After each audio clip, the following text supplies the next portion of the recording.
So recently we reinforced a robot linkage with carbon fiber, and here we did a common engineering mistake, which is using stronger material instead of solving your problem with geometry. If you look at this part, it is very rigid against torsion in this direction and also against bending forces in this direction. If we attach an actuator here and here, we get a very high bend in this direction. For this video we have prepared a simple test which breaks down our problem. This structure basically has the same properties. It's very rigid in torsion. It has a weak bending axis and a strong bending axis. First we are just using the plain hollow structure, which is already very good for rigid designing. Now comes the real deal with the second structure, and uses two spars inside which are perpendicular to the weak bending axis. And now the third part uses the same spars but with open channels in which we will glue small aluminum sheet metal strips with epoxy. The big question is, will inserting the sheet metal like so improve the bending even further? So now we scuffed up the aluminum with sandpaper, and we can do a short water test to see if glue will stick to it. Put some water on it, and as you can see, all the droplets right here, the surface is not really activated. But there's a simple trick how we can get the surface activated. If you see a film like this on your part, then it's ready for gluing.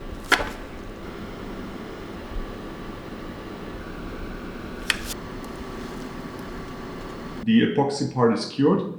Now we will build a simple test fixture.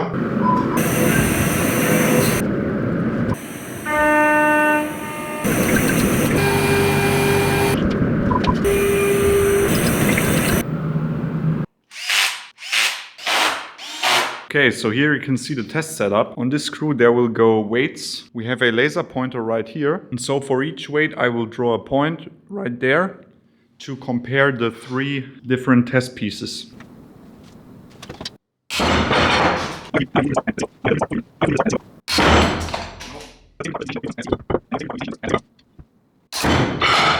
Okay, most of the results were as expected, except for one thing, and that is the aluminum spars, which showed a strange failure mode, because as we see, it looks like the bond failed.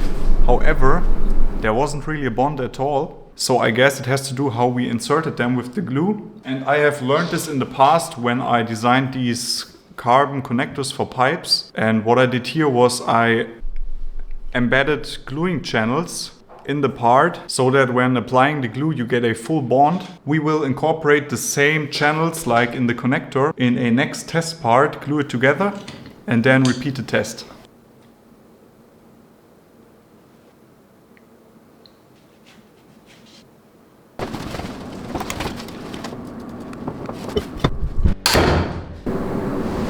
Let's talk.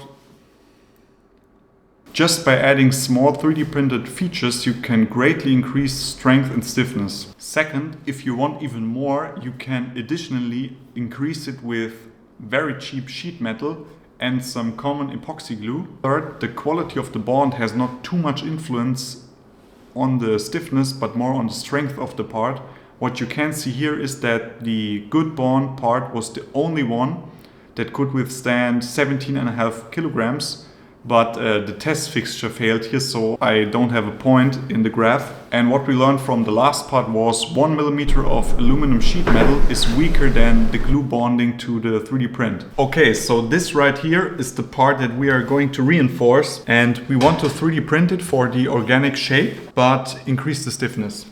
And so we are going to use this method like before, but this time with 2 millimeter aluminum, and we will also put in the aluminum spars and then fill it up with epoxy, not with the glue, so that we get no air bubbles inside and every gap is filled.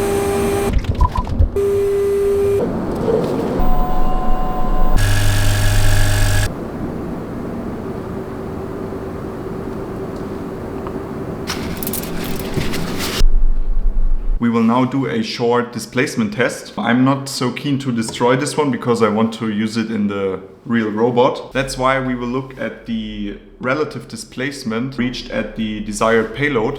You can already see the displacement. So let's grab some measurements and then compare them. Yep.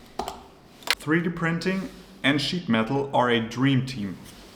They both are highly automatable and very cheap manufacturing techniques. And by combining them, you can cancel each other's weaknesses out. The weakness of an FDM print is obvious. Because of the bad layer adhesion, you have also bad properties along that. The sheet metal, on the other hand, is very good for tension, but can't really withstand bending forces. By using a bit of epoxy and very little labor, you can combine their strengths. In this case, the 3D print provides high torsional stiffness, as well as very complex and organic geometry, and also features and channels where you can put the reinforcements. The sheet metal, on the other hand, is very cheap, has a high E module, and also can withstand enormous tensile loads. In this case, the stiffness was increased by a factor of 3.3. The linkage has turned from a weak 3D printed prototype into a predictable and durable composite structure that we can use for our application now. I hope that you can find some valuable info in here, and I would be happy to see you again in the next video. Thank you.